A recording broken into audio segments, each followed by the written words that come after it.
It's Wednesday. You all know what that means. It's time now for Supernatural News and Parashare. And boy, oh boy, do we have a show for you. For that, we need a co-host. Or co-hostess. So we bring that in now. What am I talking about? We bring her in now. Ladies and gentlemen, she's intelligent. She's studious. She's very busy. My God, she's busy. She's got 2 books that are in pre-sale right now. We have the link in the description of this program. Ladies and gentlemen, here she is, Jessica Freeburg. Jess, how are you? I'm good. I love being called that. I'm mysterious. You don't even know what I am. That's true. Yeah, that is very true. By gosh, we're about a day away from blowing our hands off here. I know. Yeah, we got the holiday coming up. You got big plans for the holiday? Well, I'm definitely not planning on blowing my hands off, and I'm praying that none of my children do either. Yeah, that's probably important. I feel like we just always host a grill out at our house. So that's what we're doing. We're just invited a bunch of people over, just random people will show up, and we'll just feed them hot dogs and hamburgers. Yeah. Well, that's a good deal. Yeah. I'm finding as the years go on, my family's getting lazier and lazier. There is nothing planned. Yeah. Well, that might be nice too. Just a nice lazy day. I like being busy on the 4th. Well, get your butt over here, Tim. Well, there you go, Jess. I may just do that. I may just drop in on you and bring the explosives for the kids if you're not gonna. I mean, geez. Yeah, it's just going to be a nice, quiet day, I think, which I'm okay with that. You know, today as we tape this, we're taping this on Tuesday, is World UFO Day. I saw that. Yeah. I don't know how I feel about that. I saw actually Fate magazine posted about it on Facebook. That's where I saw it. Yeah. I feel good about it. I love UFOs. Beam me up. Wow. Well, I'm okay with it until they start the probing. Then I think I'm out. You know. I don't know. Life's been kind of boring. Maybe they could probe me. I don't know.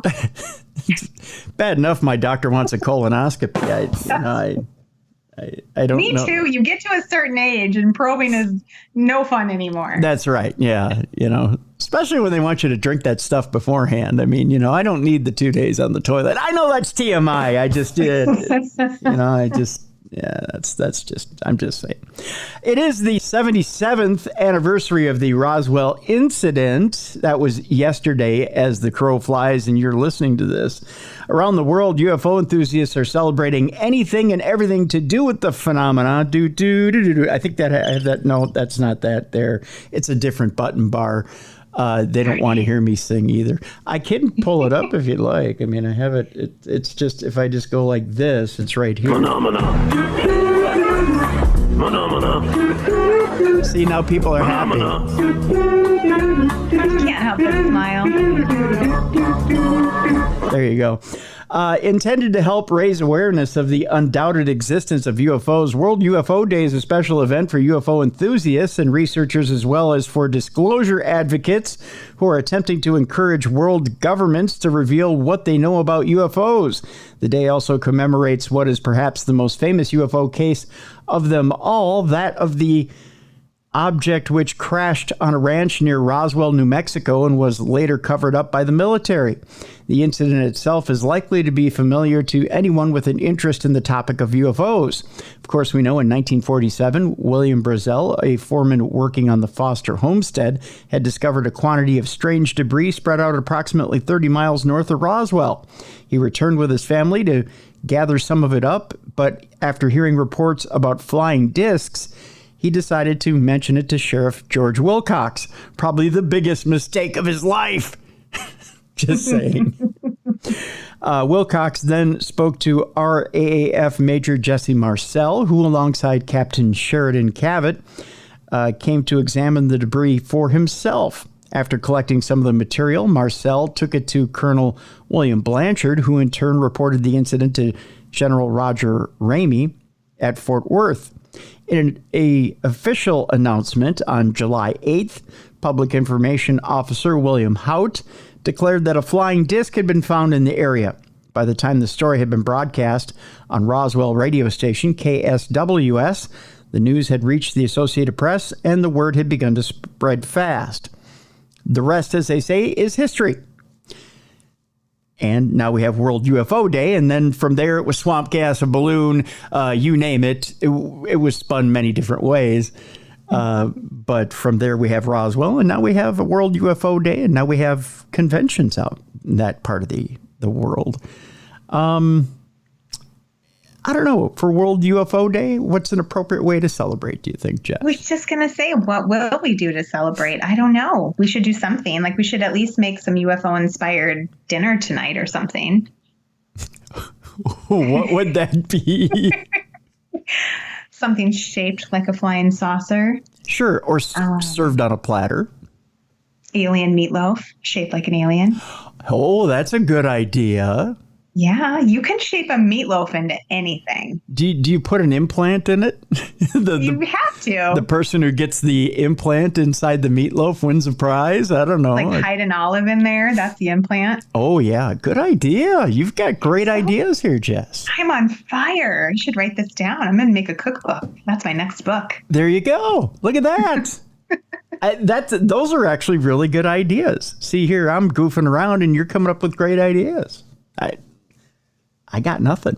I'm just the goofball here. Wow. Yeah. I don't know. Yeah.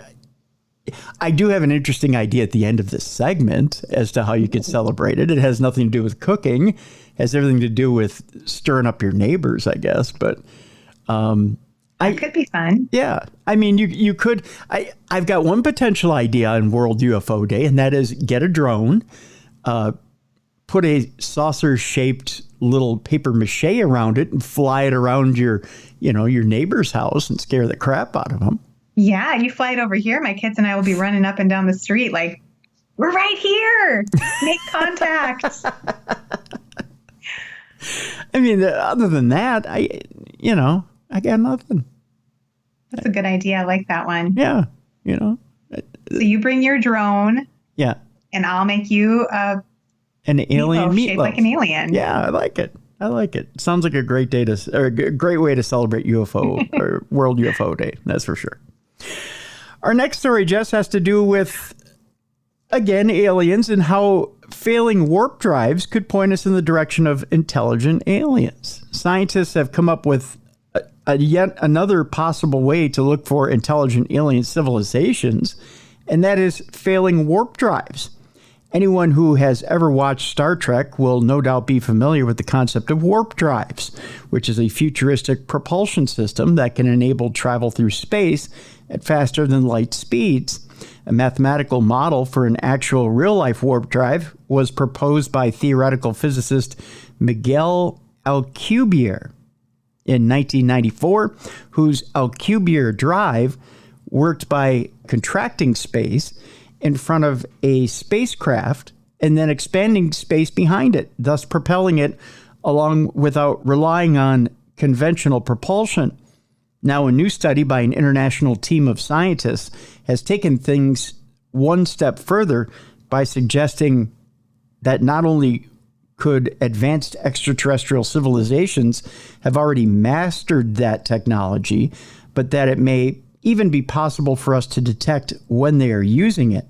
They propose that if alien warp drive was to suffer a containment failure, the resulting collapse might emit gravitational waves that we would be able to pick up with LIGO, or Laser Interferometer Gravitational Wave Observatory. Easy for me to say, I guess. Of course, as things stand, there is no known way to actually achieve a working warp drive, but that doesn't mean a more advanced alien civilization hasn't figured out how to do it. And if they can do it, then it's also likely that they will have suffered a few containment failures along the way. Going beyond standard astrophysics, as we did in this study, really challenged us to adapt and push the methods to their limits, and this knowledge and experience will certainly help us as we study more challenging regimes and astrophysical applications in the future, said study lead author Kathy Clow from Queen Mary University in London. Interesting. So failed warp drives, Jess, is the way that we could track down potential intelligent aliens. I love it. We're going to have to use that. Get yourself a warp drive. I would, but Radio Shack is closed, I believe, at this hour. So there you go. That's the only place I know of where I could get one. I'm going to make one myself. I'm just going to build it. You are kind of a do-it-yourself type of gal. I'll give you that. You came up with the alien meatloaf thing. I'm like MacGyver over here. That's right. That's right. Meanwhile, I got to thank Brandon for this next story. A disc-shaped craft hovers over a Colorado concert venue, and employees say it knew it was being watched. Ooh. I would think so. You're over a concert venue. Maybe they were so into the concert, they just forgot other people were around. I got to think, if the band isn't that great, you got to look at something, right? I mean, if the band isn't great and nobody's flashing you, I'm going back. It's a callback to yesterday. For sure. You know what? That's a great place to people watch, though. Those aliens are smart. Mm-hmm. Mm-hmm. You're going to see all kinds of stuff. That's right. Concert from overhead. That's right. A dozen employees said that they watched a large disc-shaped craft hover above a Colorado concert venue and then vanish. The quote here is, what's even crazier is that as soon as we all started noticing it and stopped what we were doing to pay attention to it, the craft tipped at an angle and slowly started moving belly first to the east, an employee reported to the National UFO Reporting Center about the June 5th sighting at Red Rocks Amphitheater in Morrison. Then it started fading away until it was invisible. It didn't shoot off into the distance. It simply dissolved into the ether. We all watched it vanish. The silent hovering object was long, about the size of a 3-story office building, with 3 levels of windows and lights, that according to the National UFO Reporting Center. One of our coworkers suddenly said to us, "Hey, what is that over there? It looks like a spaceship," the anonymous reporting employee wrote. We all turned to look in the direction he was pointing, and sure enough, there was a UFO hovering about a half a mile to a mile north of Red Rocks. They all turned their attention to the strange object in the sky, and suddenly it faded into nothing as soon as it knew it was being watched. That, again, according to the National UFO Reporting Center post. A dozen of us saw it. We all kept asking each other, "Are you seeing it too?" It was a resounding yes from everyone in the group, the worker wrote in the post. This was not a plane. It wasn't a satellite, a drone, or anything like that. There was no mistaking what this was. The way it appeared to simply dissolve into the ethers is similar to a potential alien encounter reported last April in Las Vegas when beings seemingly vanished. Scott Roeder, a veteran crime scene reconstruction analyst, broke down the Las Vegas witnesses video and outlined 2 smoky filters that didn't match the background. He theorized that the beings used some sort of cloaking mechanism to shield themselves from the curious family and later responding police officers. In 1 second of real time, there are 30 frames that show a head with smoke around it, which Roeder called some sort of cloaking device, moving into the top right corner of the video and peering over the fence. I applied the same principles that I would apply to any kind of homicide investigation, said Roeder, who testified in cases like Oscar Pistorius's murder trial. At this particular time, with what we've seen here, is proof of a couple of things. That these entities are real. They're there. This is not fake, and this is not a fraud. There are believers, skeptics, and people on the fence about extraterrestrial life, but there are a growing interest in UFOs or UAPs. Roeder worked with Jim Quirk, a reporter who runs the Extraterrestrial Reality podcast and who shared videos and images with Fox News Digital to recreate the scene in the Las Vegas backyard on April 30th of 2023. Roeder wants to open it up to peer review. I want to open this up, he went on to say. Everything that we've done, I'm opening it up for peer review. I'm willing to hear what professionals in my field have to say about this and open it up. And if I'm wrong, I'll admit it, Roeder said, although he's certain he's right. He also went on to say these 2 items, these 2 beings, are in the real-world environment with the Kenmore family. That's a fact, Roeder said. Now, the question is, who are they, where are they from, and what do they want? That's where the conversation goes. I know this story goes a little off the rails from Colorado UFO to Las Vegas aliens, but yeah. Yeah, it manages to tie things up nicely, I think. Yeah, there you go. Let's talk a little bit about 7 towns you're likely to see a UFO with spaceship crashes and an alien Frankenstein. Found this little article here, and I thought on World UFO Day it's somewhat appropriate. So I figured we'd jump into this here. All of these remote U.S. towns have something in common. Many people have claimed to have spotted extraterrestrial beings either in the sky or waiting in the streets. If you're on the hunt for aliens, here's the perfect guide of 7 towns where you're most likely to find them in America. The 7 most notorious spots in the country for the green folk feature claims from terrified individuals that range from a startled mother and her kids to former President Jimmy Carter. Some places are known for the sheer weight of UFO sightings, whereas others have made the list because of the disturbing nature of the claims. And while some, like Roswell, are infamous, others are far lesser known. We start out, Jess, in Crystal Springs, Nevada. Have you been out to Nevada? I've driven through Nevada. I don't think I ever stopped, though. Never been to, have you driven past Area 51? I mean, it's a long area to drive past. I haven't. No? I feel like we should do a road trip, though. I have to go there. Yeah, most definitely.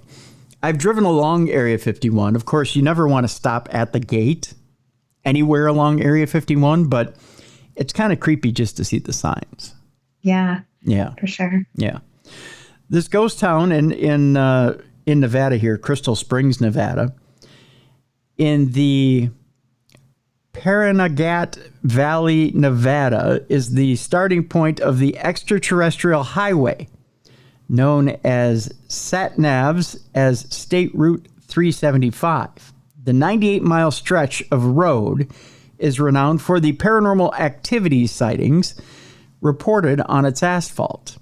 I've actually driven that area, that extraterrestrial highway. It begins at Crystal Springs. The ET highway zooms past stalls that sell alien jerky, which, by the way, is made of beef rather than aliens, so you can rest assured it's okay to eat, and fortune-telling machines that depict the United States' 45th resident as an extraterrestrial.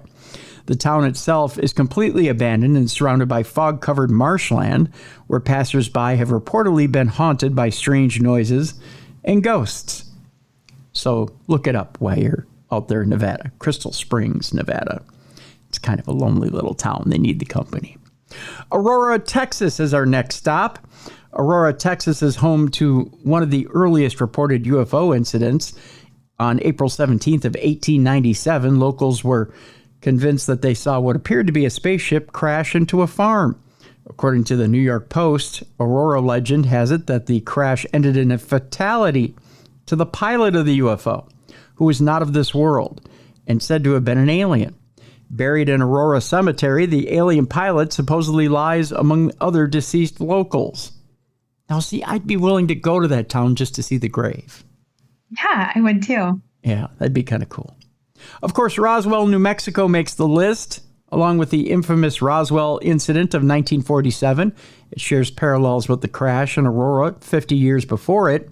A collection of events and myths surround the 1947 crash of a U.S. Army Air Force's balloon near the town of Roswell. Metallic and rubber debris was recovered by military personnel, and the Army announced that they had found a flying disc. Although this made international headlines, the announcement was retracted within a day, leading many to believe it was a U.S. government cover-up despite there being any hard evidence. The conspiracy narrative has become a big trope in science TV, film, and sci-fi literature. And by the way, happy UFO Day. There you go. Rachel, Nevada is another stop along the extraterrestrial highway. Rachel, Nevada is another small town found along that extraterrestrial highway and is known as the UFO capital of the world. The focal point for the remote civilization is the Little Alien, a self-proclaimed alien restaurant that serves up all manner of strange food. Guests can choose for a menu that includes alien burgers, alien fruit, and galaxy wraps before bedding down to a night of interstellar stargazing. Oh, that's just adorable. I know. I've never been to the Little Alien, but I think I want to try it. That's for sure. The next stop is Flatwoods, West Virginia. In 1952, the May family made national news when they reported seeing a 10-foot Frankenstein-like monster in the hills above Flatwoods. That according to a local paper. 6 boys, a dog, and a mom who was looking after them had reportedly gone to investigate up a hill after seeing a pulsing red light streak across the sky and crash on a nearby farm. When they got to the farm, one of the boys said to have urinated in his pants while the dog retreated with its tail between its legs. The National Guard were later sent in to look into those claims that the family had made about a red pair of eyes looking at them from inside a tree. We go next to Leary, Georgia, where possibly the most famous person at the time to have put his name behind a UFO claim, ex-President Jimmy Carter, was the governor of Georgia when he was convinced that he saw a spaceship. Jimmy Carter, who didn't report the sighting until 1973, said he saw a bizarre, anomalous ball of light that changed size, brightness, and color over a 10-minute period. According to Fox 5, some documents on file, the Jimmy Carter Library contains a small blurb from the National Investigations Committee on Aerial Phenomena. It reads, during the recent presidential campaign, Jimmy Carter was quoted by the National Enquirer as stating, "If I become president, I'll make every piece of information that this country has about UFO sightings available to the public. I am convinced that UFOs exist because I've seen one." And you know what? He never did. I was going to say, I think he was our president, and I don't think we know everything yet. Nope, we still don't.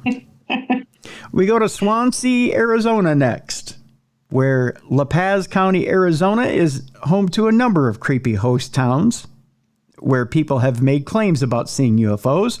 The strangest one of these empty sites is Swansea, which has been abandoned since 1937. Originally a bustling industry town, there are now terrifying dark chasms once used for mining. Residents of La Paz County have reported between 500 and 600 alien sightings between 2003 and 2023, with many of these taking place in Swansea. Interesting. And those are 7 places. How do you like that? I'm fascinated. I want to go to all of them. Yeah, I know, right? We just, I don't know, we need to take up a fund or something to get us all there, I guess. A little travel fund. Yeah, a little travel fund to get us to those 7 little hot spots, that's for sure. Okay, so I mentioned earlier, Jess, and this is our last story before we go to break, that I had an interesting little idea for World UFO Day to pull a fast one on your friends and neighbors. This is it. We go to Missouri, where deputies pulled over a vehicle resembling a UFO. This story, again, coming to us from Brandon. They said it was out of this world. Sheriff's deputies in Crawford County, Missouri, shared photos on Facebook of the wacky spaceship-looking car. Officers in Crawford County, Missouri, encountered something out of this world when a unique vehicle caught their attention. Deputies pulled over a spaceship-like vehicle during a traffic stop on the interstate.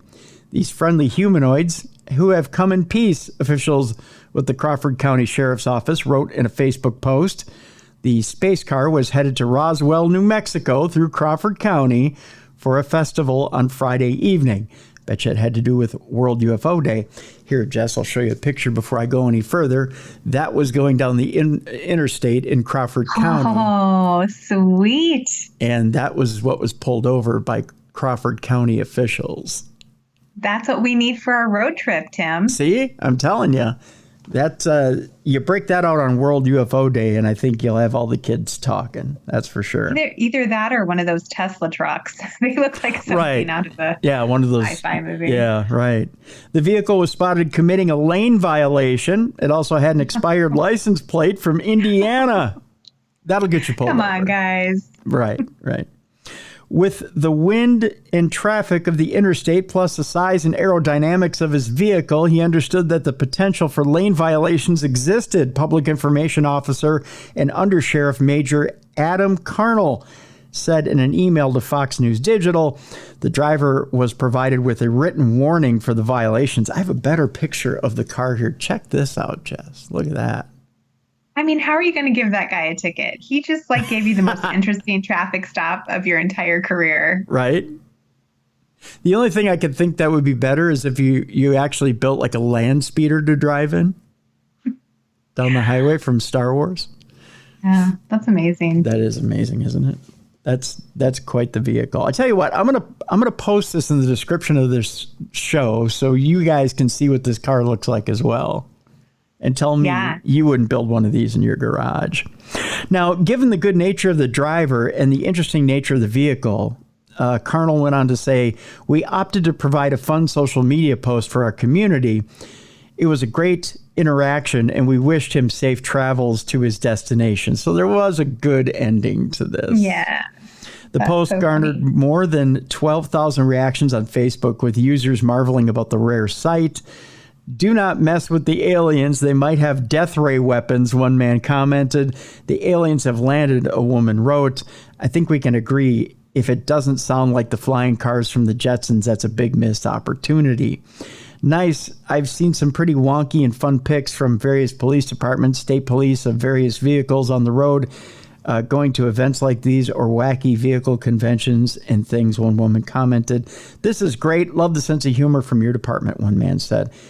Here's a picture with the actual windshield down. Look at that. It's amazing. Isn't that cool? And I love the police officer. Yeah, the officer posing next to it. Thumbs up. Yeah. That kind of looks like something out of Reno 911. I'm not going to lie. Yeah. It's fantastic. Okay, so when our friends see this and they decide they're going to make one for us. Yep. And then fund our road trip. What I love is this thing has safety lights on it, too. So it's got headlights on it, and it's got left and right turn signals on it, too. Turning signals? Awesome. Mm-hmm. That's amazing. That guy's really innovative. It's completely street legal. Except for the expired license plate. Yeah. I mean, you got to have the license plate on it. It isn't Minnesota street legal. It doesn't have a front plate on it. Oh, yeah. But I mean, it's legal in most states. It's got a back plate. As long as it's got a back plate, it's fine. But I like it. I'm good with it. Yeah, I'm good with it. All right. So thanks, Brandon, for sending that in. Appreciate that. So yeah, if you have a story for us, send it in, tim@darknessradio.com. We'll read it here on the show. So appreciate that. All right, Jess, when we come back, we're going to get deep into it. We're going to go from light and airy. We're going to frighten you a little bit. We've got some nightmare fuel for you. In the nightmare fuel section, we're not only going to, I think we've talked about this once before, but I'm going to bring it up again. Prison of the mind. Have we talked about this before? I don't think so. Did I talk about this with Mally? I was going to say maybe it was you and Mally who chatted about it. Maybe it'll come back to me. I'm tired. I'm old. I don't remember things anymore, Tim. We'll talk about how AI may be used not only to, we talk about imprisoning the body when you commit a crime, but now they're talking about using AI to use as a prison for your mind. No, we definitely didn't talk about that. I would remember. Serving your sentence in your mind. We'll talk about that when we come back. We'll talk about a virtual afterlife again. It's being brought up yet again. We'll talk about that when we come back. We're going to talk conspiracy theories when we come back. There's two major conspiracy theories. One of which, yes, we don't talk politics very often, Jess, on this show. But we're going to talk about one today. Was President Biden the victim of Havana syndrome during the debate? Interesting theory. It's actually been put out there by a major news organization. Really? Yep. We'll talk about it when we come back. And actually, I just lost one of my major stories. I'll have to find out where it went. We've got ghost stories as well today. We'll tell you about the UK city that claims to be the most haunted in Europe with over 500 ghosts. That's coming up today on the program. And to wrap things up today, we'll tell you about the luckiest man on earth and the lucky object he found. That's how we'll wrap it up today. You're listening to Supernatural News and Parashare on a Supernatural News Wednesday right here on the best in paranormal podcasting. This is Darkness Radio.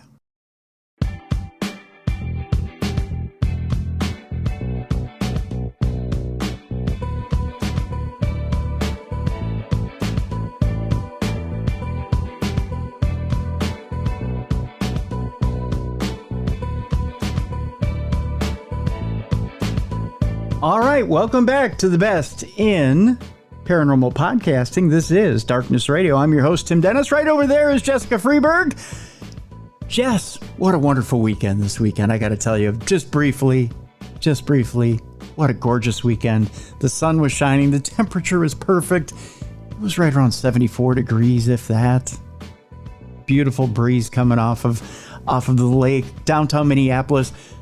Our good friend Tommy Spider Baby Saturday was retiring. He was wrestling his final match on Sunday afternoon. Got to mention that. He was wrestling the Mad Russian. I don't know if you've ever seen the Mad Russian in action, but I haven't. But it was a perfect match, perfect day. I took pictures. Actually, I'm going to post some of them on our blog on darknessradioshow.com. I posted some on social media this weekend.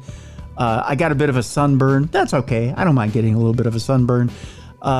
We had a little bit of an IWI reunion this weekend out at that match. Brian Sager, who is in management at MAW, got us all together, took a little picture in front of the ring after everything was said and done. It was just a gorgeous, beautiful weekend. I had such good feelings after that match. Gave Spider a big hug afterwards, congratulated him.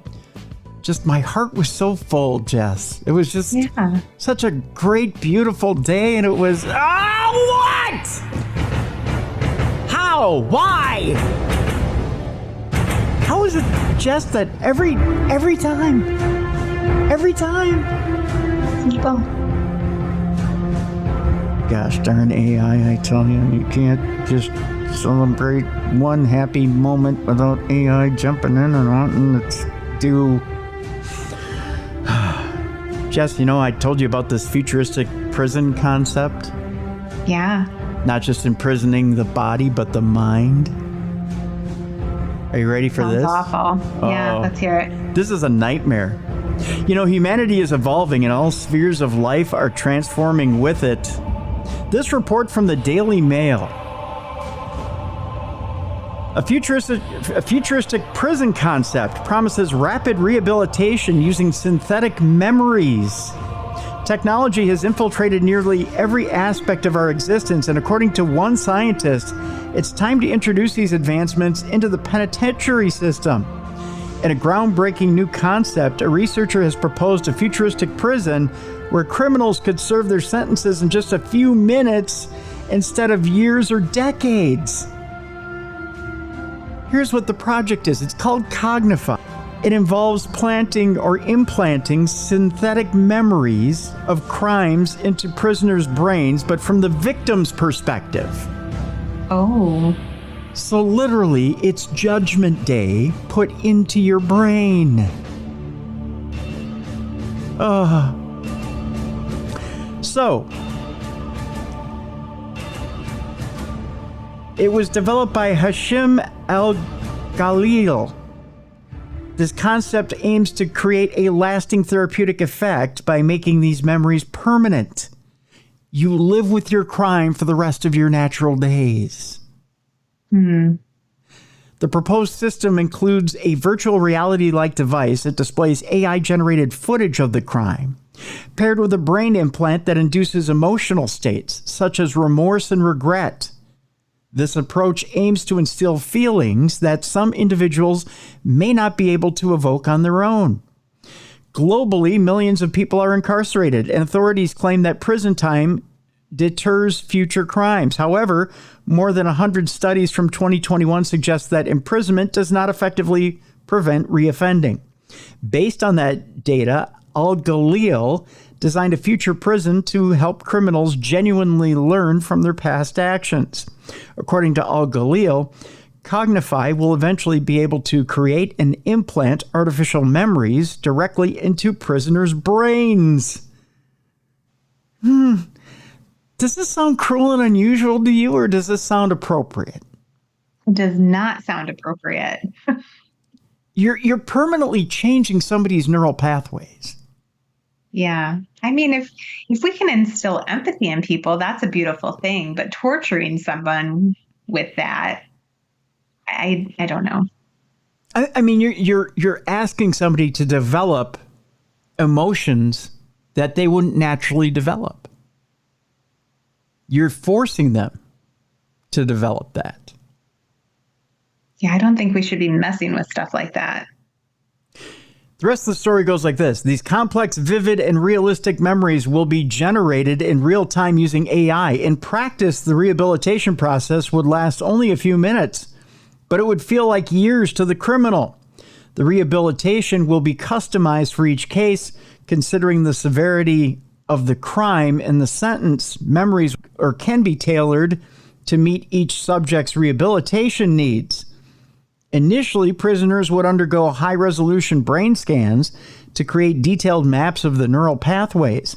These maps will be used by the Cognify device to target specific brain areas responsible for memory, reasoning, and logical thinking, including the hippocampus, prefrontal cortex, amygdala, parietal lobe, and anterior cingulate cortex. Once deployed, the device will broadcast AI-generated memories of the prisoner's crime, which could range from domestic violence to fraud. So this will be used for minor crimes as well.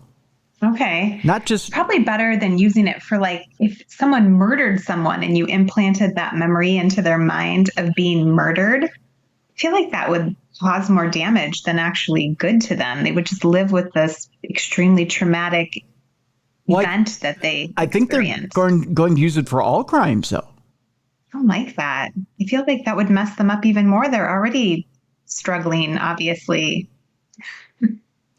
It says here, in addition to visual effects, prisoners may also experience physical reactions such as the pain and suffering endured by the victims. So they plan on using it for bigger crimes. Cognify will also feature encrypted storage for sensitive inmate information and rehabilitation data. Al-Galil believes that its concept will revolutionize a criminal justice system, significantly reducing prison terms and the costs associated with maintaining prisons. Now, here's the deal. In our belief systems, right? If we want to talk belief systems, when you pass away and you have your life review, it's a one-time thing. You feel the emotions of everything that you've put upon people once, right? Right. That's the part where the soul grows, and then you move on. But and then you get to go into that higher state of being. You're not stuck in the human vessel struggling with that horrible thing. Right. But it's once, and that allows the soul to grow. Right. This sounds like you're stuck in that memory loop, in that emotional loop. To me, that's torture.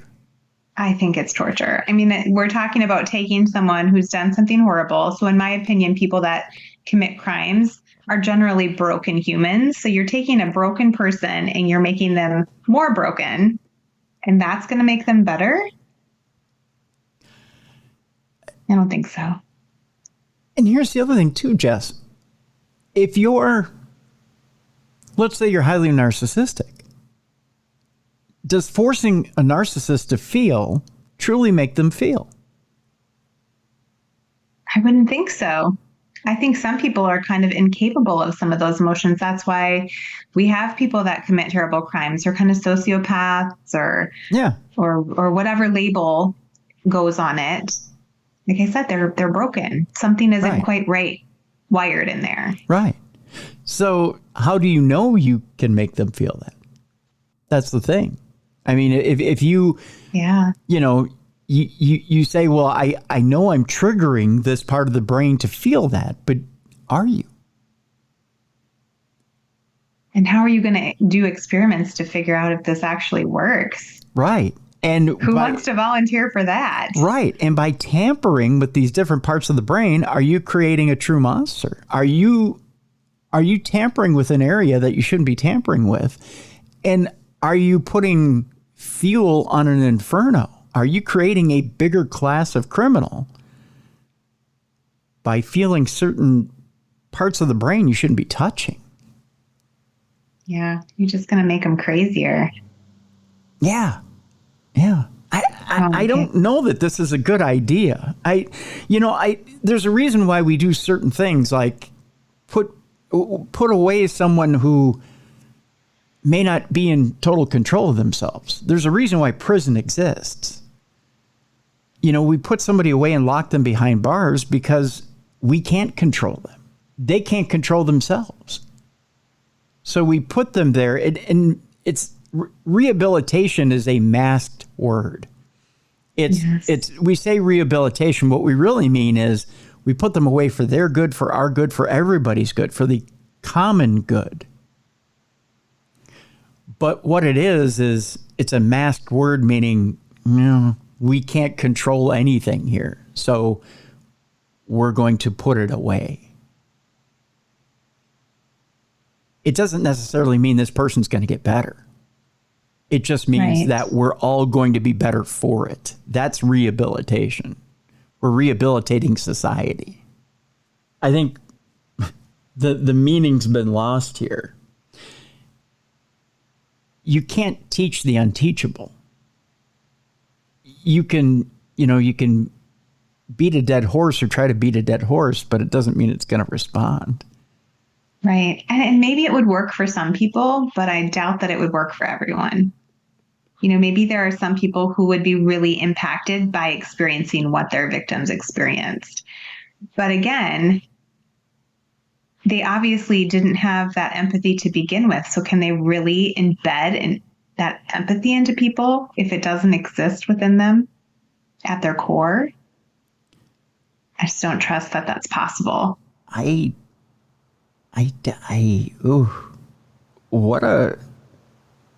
What a conundrum. What a thing to go down. I mean, what a horrible, rotten idea. Yeah, I mean, you go down this path where you think,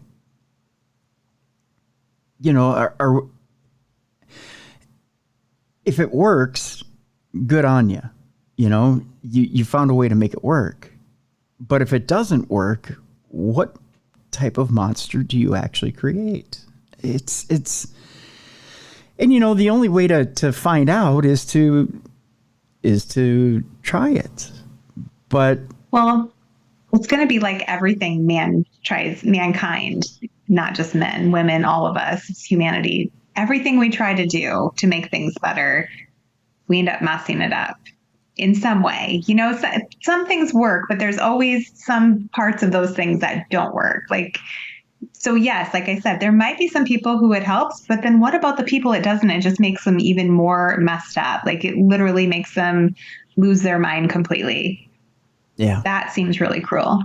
And there has to be some of them that happens to. Yeah, very much so. You have to break a few eggs in order to make an omelet, right? So with that, we go from the criminal element to the afterlife. And we've talked about this in other shows, but it seems now that an eerie digital afterlife is no longer science fiction. We go to Melbourne, Australia, where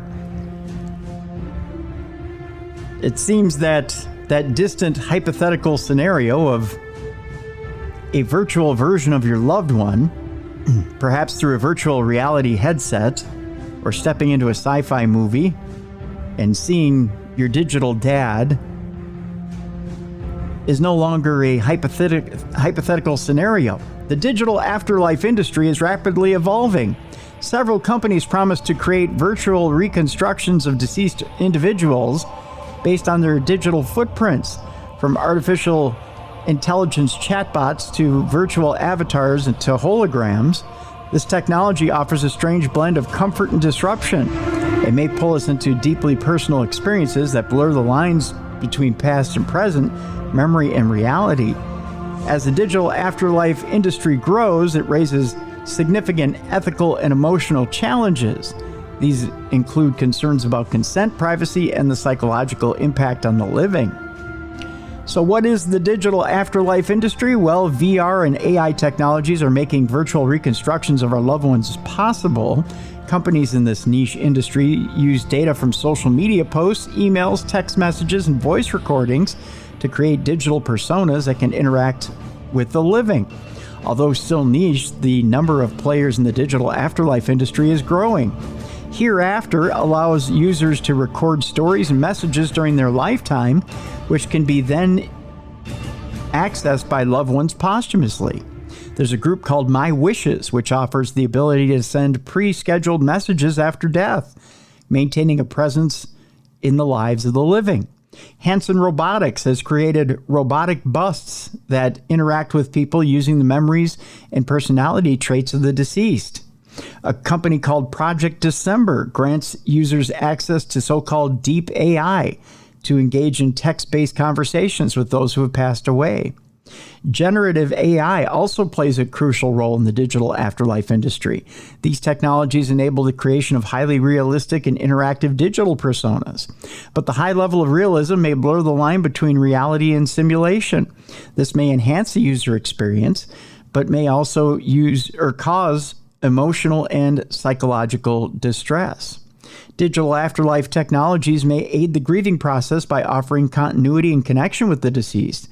Hearing a loved one's voice or seeing their likeness may provide comfort and help process the loss. For some of us, these digital immortals could be therapeutic tools. They may help us to preserve positive memories and feel close to loved ones even after they have passed away. But for others, the emotional impact may be profoundly negative, exacerbating grief rather than alleviating it. AI recreations of loved ones have the potential to cause psychological harm if the bereaved ends up having unwanted interactions with them. It's essentially being subjected to a digital haunting. Other major issues and ethical concerns surrounding this tech include consent, autonomy, and privacy. For example, the deceased may not have agreed to their data being used for a digital afterlife. There's also the risk of misuse and data manipulation. Companies could exploit digital immortals for commercial gain, using them to advertise products or services. Digital personas could be altered to convey messages or behaviors the deceased would never have endorsed. There's talk of regulation as well. The European Union's General Data Protection Regulation recognizes post-mortem privacy rights, but faces challenges in enforcement.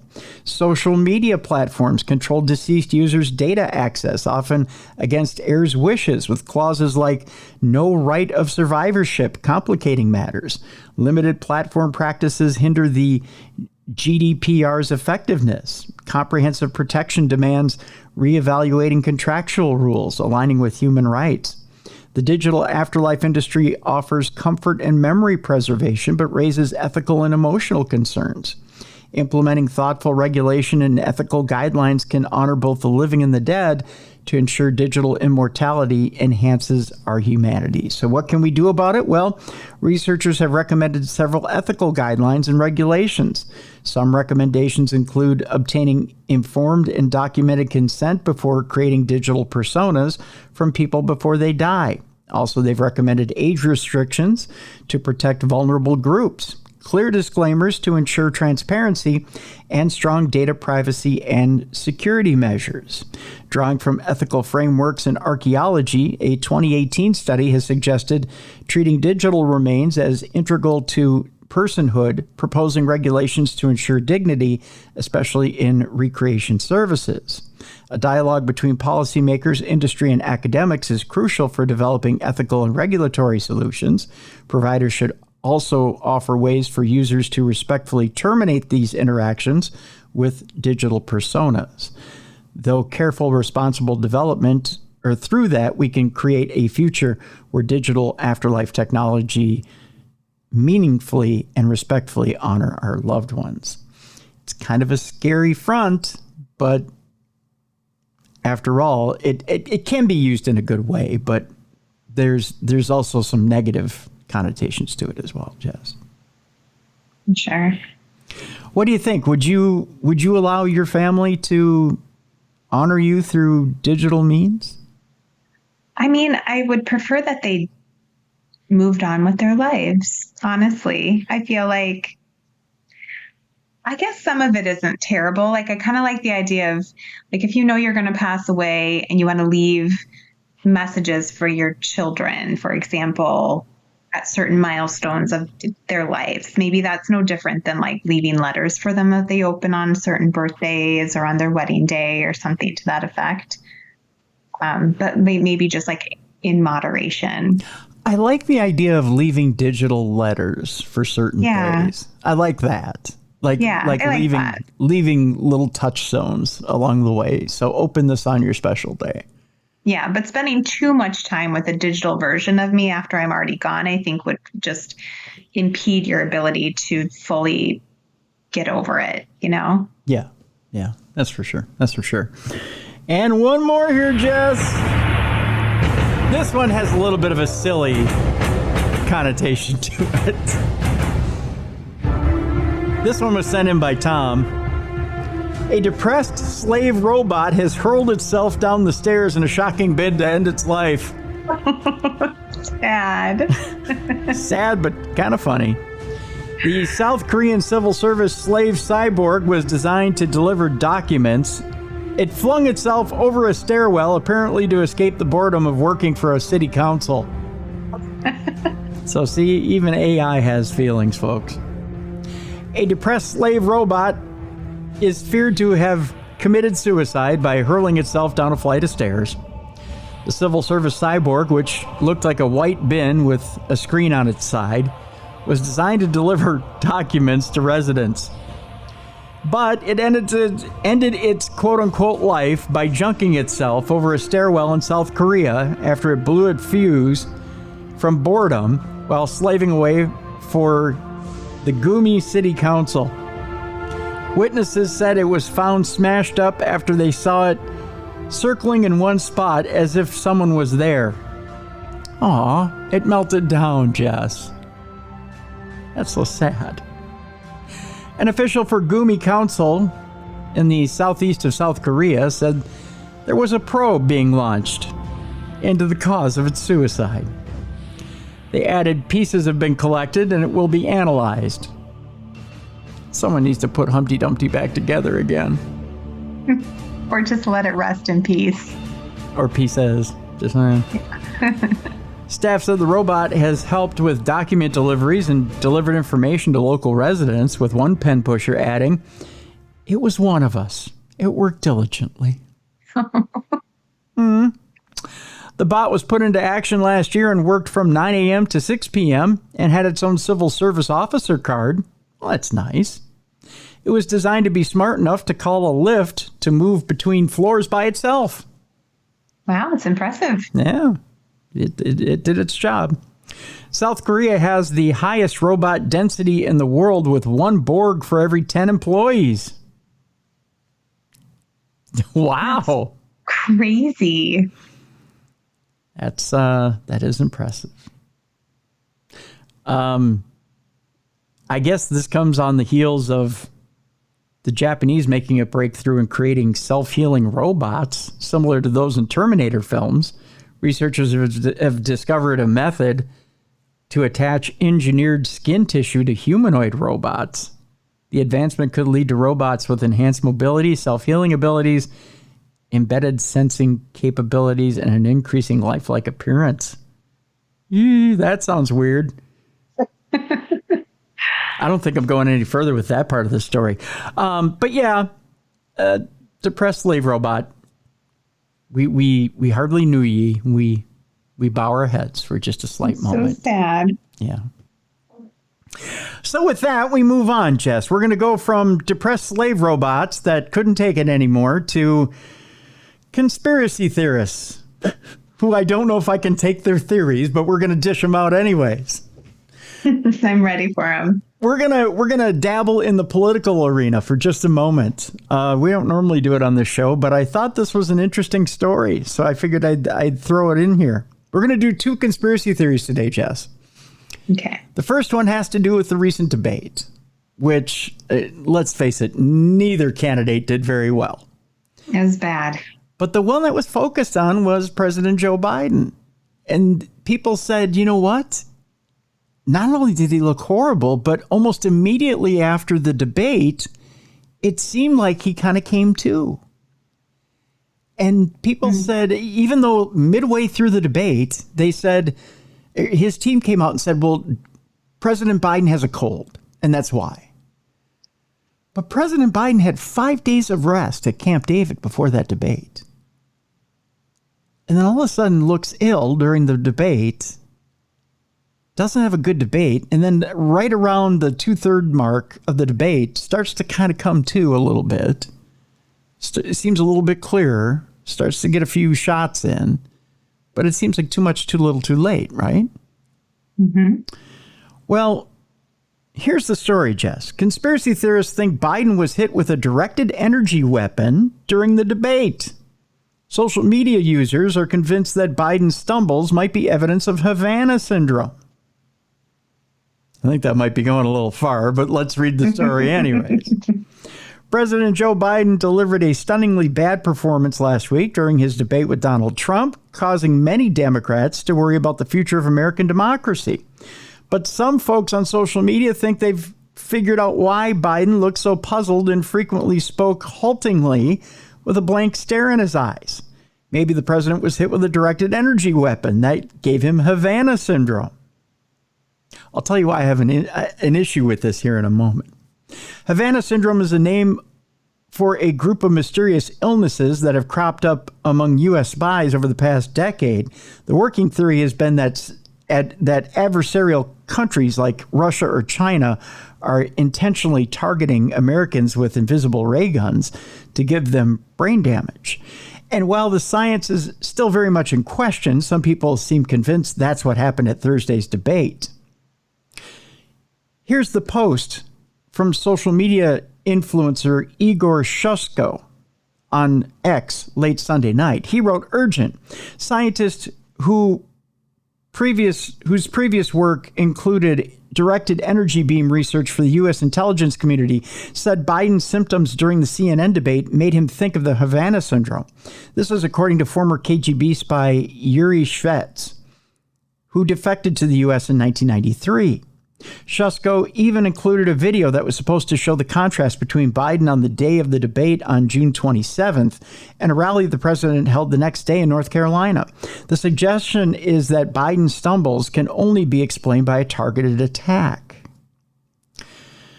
Now, here's the thing. Okay, so with Havana syndrome, Jess, and there's more to the story here. I'll get to that in just a second here. Okay, so here's the rest of the story. Biden's visible confusion and inability to sometimes make even complete sentences has caused panic among the Democratic Party, where donors and political leaders alike fear that he could lose the presidential election. And defenses of Biden run the gamut, from people insisting that he just had a bad night to those who point out Biden has suffered his entire life from a stutter. But the most dramatic explanation percolating on social media is that Biden is actually being interfered with by invisible weapons.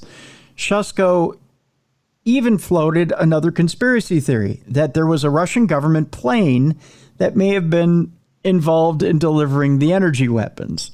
Sorry, I don't mean to smile, but that's kind of out there. Come on.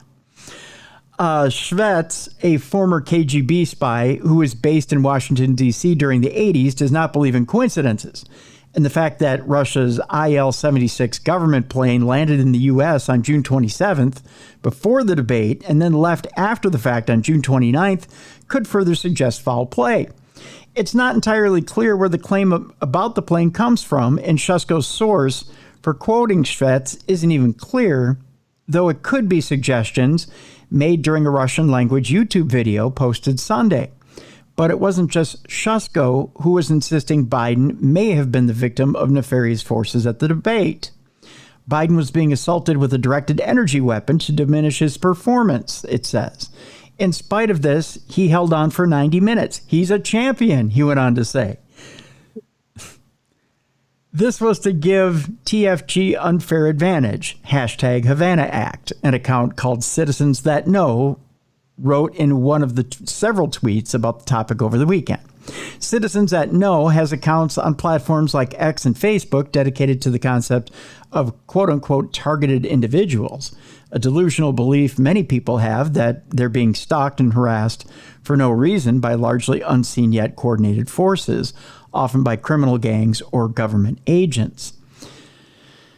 Here's the quote from them. Note to CNN and CIA, this should be checked. Another account tweeted pointing to the directed energy claims. The U.S. hasn't been taking Russia's use of directed energy weapons against U.S. officials, and Biden may be the latest victim. Whatever you think caused Biden's embarrassing performance, whether you believe it's typical cognitive decline that comes with old age or just an imperfect public speaker having a bad night, there's no evidence it can be blamed on directed energy weapons. This is not to say that the U.S. government doesn't have some highly advanced weapons at its disposal. The military has admittedly been working on laser weapons since the 1970s, and we know the CIA developed its so-called heart attack gun around that same era. But in this case, the simplest explanation is the most likely. And that's this. Biden is 81 years old. He's clearly not performing like he used to. Trump, who's just 3 years younger, is also slipping cognitively with repeated verbal stumbles and rants where he'll frequently use the wrong name. Neither of these guys is at the top of their game, but it's clear that Trump is the only one in this race with an agenda built on sadism and retribution. Trump retweeted a call for Liz Cheney to be investigated for treason on Sunday, a crime he's often pointed out includes the death penalty. I'm reading the article now, folks. This isn't my opinion. Trump has even suggested his own top general, Mark Milley, be executed for treason. If Trump gets back into office, things are going to get very bad very quickly. Again, this is according to the article. So it says, no, Biden didn't get hit with a directed energy weapon. But if the Democratic Party doesn't get its act together and figure out how to convince voters that Biden or his potential replacement is fit for the job, the U.S. is going to be in a very dark place come January. Again, according to the article. This is what the article from Gizmodo says. Now, let me point this out, Jess. This is where Havana syndrome comes in. We've done a show on Havana syndrome. With Havana syndrome and a directed energy weapon, there are burns. There are burns that eventually develop. Now, the first time you're hit with Havana syndrome, you don't necessarily develop a burn. But there are other significant, shall I say, syndrome after effects that happen other than just confusion. You get nausea, you get vomiting, you get other things that happen, and there are other long-term things that happen as well. If we get something that suggests that President Biden, and keep in mind, one of his sons died from glioblastoma, a form of brain cancer. If we get news that President Biden is about to pass from a similar type of cancer, then I would start to think, okay, he's being targeted, something to that effect. But then again, that could be blamed on genetics. Something to that effect. Okay, I get it. Then maybe there's somebody targeting him. But really, for that one night, somebody took out an energy weapon. And how targeted would that energy weapon have to be that it hit Biden, but it didn't hit Trump? And it only impacted Biden and nobody around him. Right. And I mean, they're within feet of each other. Right.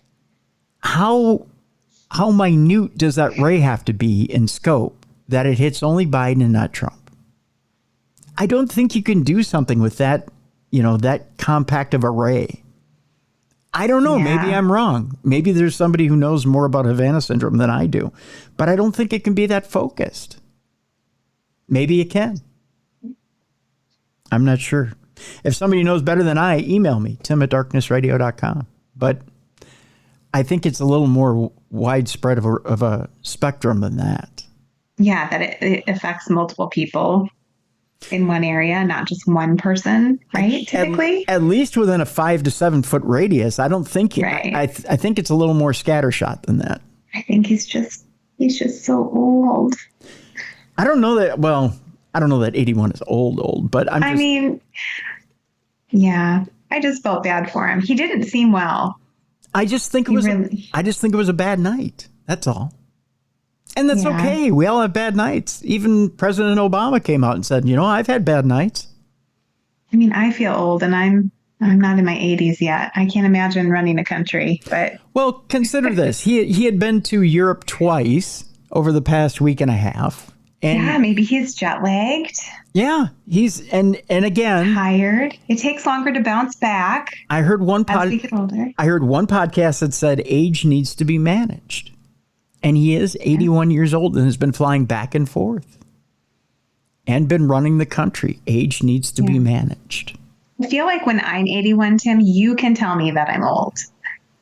I'll be like, you are correct, sir. Hey, I am old. When I'm 81, I'm not going to be running the country. I can tell you that. No, I'm going to be relaxing. You can come visit me, massage my feet. You know how I like a good foot massage? Yeah. Yeah. I don't know. Yeah, I don't know if it was Havana syndrome. I'm not sure I'm buying that conspiracy theory. No. I'm not politically minded. I don't have a strong opinion either way, but it was difficult to watch. Yeah. Now, keep in mind, folks, we're not anything that was in the Gizmodo article. We're not backing either way. But anyway, or either way, and we're not saying we're taking a stand for one candidate or the other here. So no, definitely not. I'm voting for The Rock. Hello, we've already established. Yeah, we've already said we're voting for The Rock for president. So yeah, so write him in.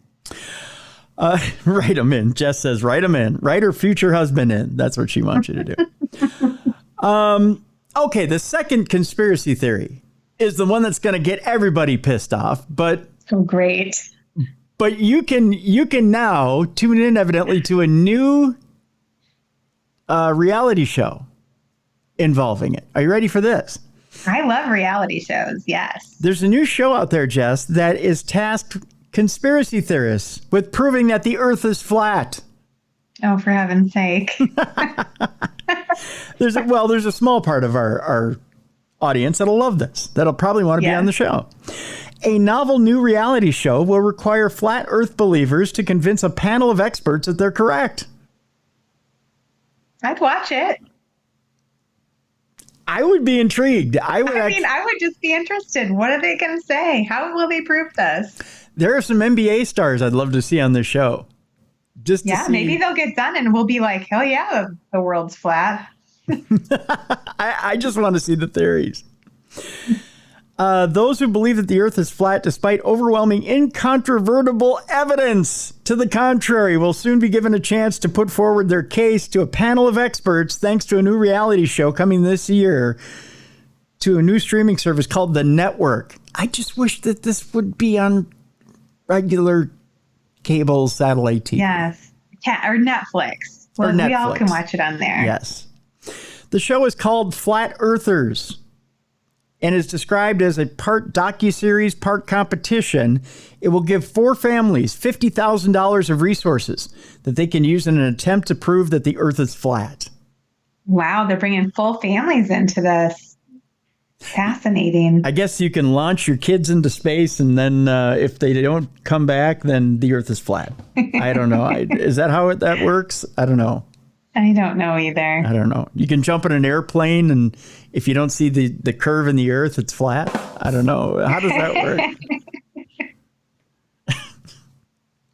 Given how unlikely it is that anyone will actually win, however, the amount will probably be irrelevant anyway, it says in this story. From the press release, it seems that the show is more about highlighting the increasing number of Americans who believe that the Earth is flat than it is about taking the idea itself too seriously.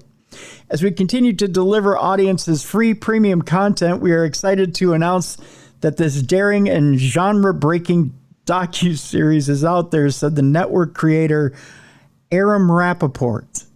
The flat Earth phenomenon continues to grow on a global level. Flat Earthers will provide a fascinating view to the psyche of the human condition and what drives belief systems worldwide. All 10 episodes of the show will launch in December. You know, I've got a fascinating idea for a reality show. I don't even know that I should say it because I want to write the treatment for this deal and see if I can get it made. Yes, you should. Tell me after. I might even say it right here and then write the treatment and get it to a reality producer I know, like post haste. Yeah, do it. What is it? It's a dating show for conspiracy theorists. My gosh, can you imagine? Come on, tell me that isn't the best. I think it would be wonderful, but they can't have like the exact same Right, belief. right. That's exactly what it is. So you've got one flat earther and one person who doesn't believe the magic bullet theory for the JFK deal. Yeah. And then you put them together in a room and like they have to have dinner. Yeah. Right. Or you get like one flat earther and you get, one flat earther and one Havana syndrome person. And like they're starting to get it on in the bedroom, but one believes they're being hit by rays. Right. Right. I mean, the scenarios are, they're endless. It could be good. Oh, it could be amazing, Jess. Come on. You got to love the show. I'd watch it. I'm here for it. Not only Make that. it happen, Tim. Let's put a twist on this. Conspiracy Island. Oh, yes. get them all on an island, right? Get all the nut jobs on an island, right? Okay. Wait. I have more. Okay. They have to be naked. So Yes. it's naked and conspiracy. Naked and paranoid, right? Okay, naked and paranoid. People, you can't trademark this. This is ours now. Naked and paranoid. And it's going to be on Discovery. Yes, it is. Why? Because they're naked and paranoid. We're going to see everything about them. Here you go. We're going to discover a whole lot. That's right. Naked and paranoid. And and on an island, right? So, and then there's challenges. What's the challenge? That you're actually sane. I'm just saying. But then they get together, right? So there's a quiz part and there's a physical challenge. And I don't know. We'll come up with it. But We'll figure it out. naked and paranoid. I love it. I think it could be great. God damn, we're brilliant. We're going to be rich. We are going to be so rich. I love it. Look for it coming soon to Discovery, Naked and Paranoid. Watch people actually call the network to see when it's going to be on. Y'all got that Naked and Paranoid show? It's all going to be from Florida. People from Florida are going to sign up for it. Oh, I love it. I won't be on that Naked and Paranoid show. I believe that gremlins and people from Middle Earth live in my backyard. That's going to be my favorite guy on the show right there. They come up and they help me with my garden. I'm growing weed in my backyard, Oh. That's right. Let's move on to some ghost stories. You want to? Yes, please. Yeah, we've done enough goofing around right now. The Titanic exhibit mysteriously floods in an allegedly haunted museum. Ready for this? We're going to Chicago. Okay. Yep. Where a Titanic exhibit at a museum near Chicago has inexplicably flooded. Words is hard after you've been inspired, let me tell you. So that's a hard word. All I got is naked and paranoid on the brain right now. I got massive ideas for the show going right now. He can't even think straight, people. He's so excited. I know. All I got is who really killed Martin Luther King Jr. and dongers flapping in the breeze. That's all I got right now.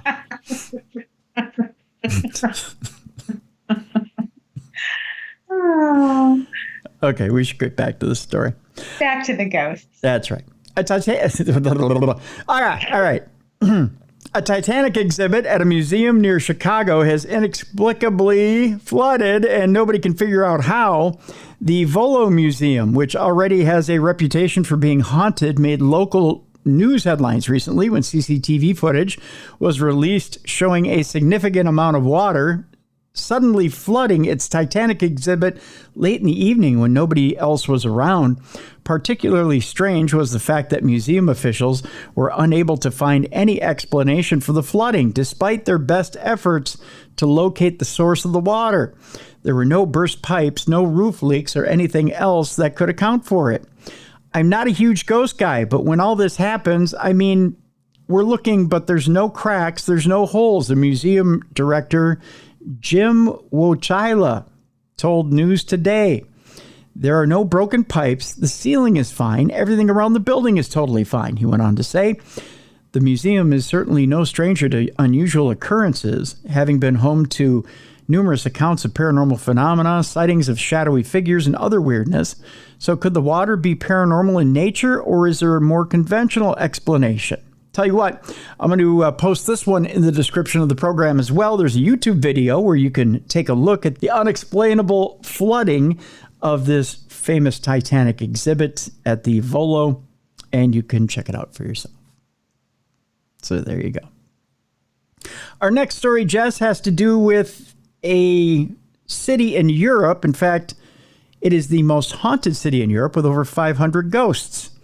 With a storied past of Romans, Vikings, and violence, it's perhaps unsurprising that York would find its way onto lists of the most haunted places in Britain. But somewhat more surprising is the claim that it's the most haunted city in Europe.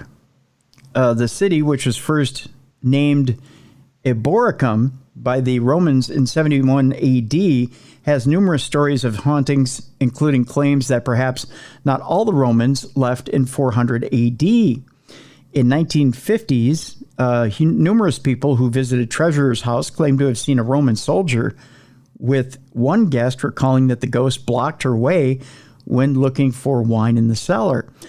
On another occasion, an apprentice heating engineer claimed to have heard a trumpet blast and then seen a Roman coming through the wall. Interesting. Rather spookily, excavations on the site later revealed that the house had been built along one of the main Roman roads in the city and was located near to the former Roman headquarters. The Roman soldier in the treasurer's house is just one of a reported 500 hauntings within the city walls. A rather sadder ghost story is that of Mad Alice, who is said to haunt Lund's Court, which was previously named Mad Alice Lane. Boy, how would you like to have a road named after you, but it's Mad Alice Lane?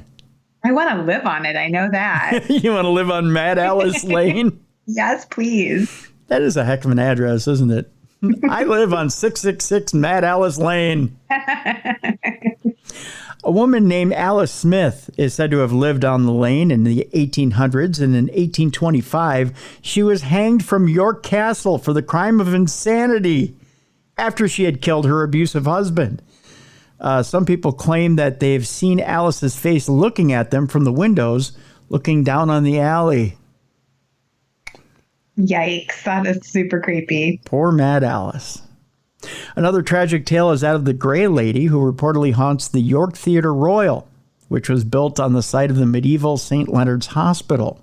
The Grey Lady, who is thought to have served as the inspiration for one of the ghosts in Harry Potter, is said to have been a nun who fell in love with one of her nobleman patients. Interesting. After this forbidden romance was discovered, the nun was thrown into a windowless room and bricked in with no chance of escape. Well, they really didn't take punishment lightly in those days, did they? And you hear of that happening. I mean, there's a lot of cases of that. That's just awful. Yeah. Well, this is certainly a macabre story. Sightings of the Grey Lady are now said to be a good omen, suggesting that the night's performance will be particularly good. Oh, look, there's the Grey Lady, the woman who was bricked in for just wanting a little. I guess we're going to have a good performance tonight, Jess. Other ghosts that are said to be haunting York are royalist soldiers whose workers and patrons of the Ye Olde Star Inn claim to have heard screaming in the basement. This might be a rather strange haunting for a pub, but the basement of Ye Olde Star Inn was used as a makeshift hospital during the English Civil War. These are just some of the ghosts rumored to be haunting York, with a huge number of reported ghost sightings heading to it being labeled the most haunted city in Europe. There you go. Interesting stuff. That's for sure. Let's move on. Here's an interesting, I don't know if you call this a ghost story or just a weird digital haunting. But I'll give you this one. I don't know if you believe in digital hauntings.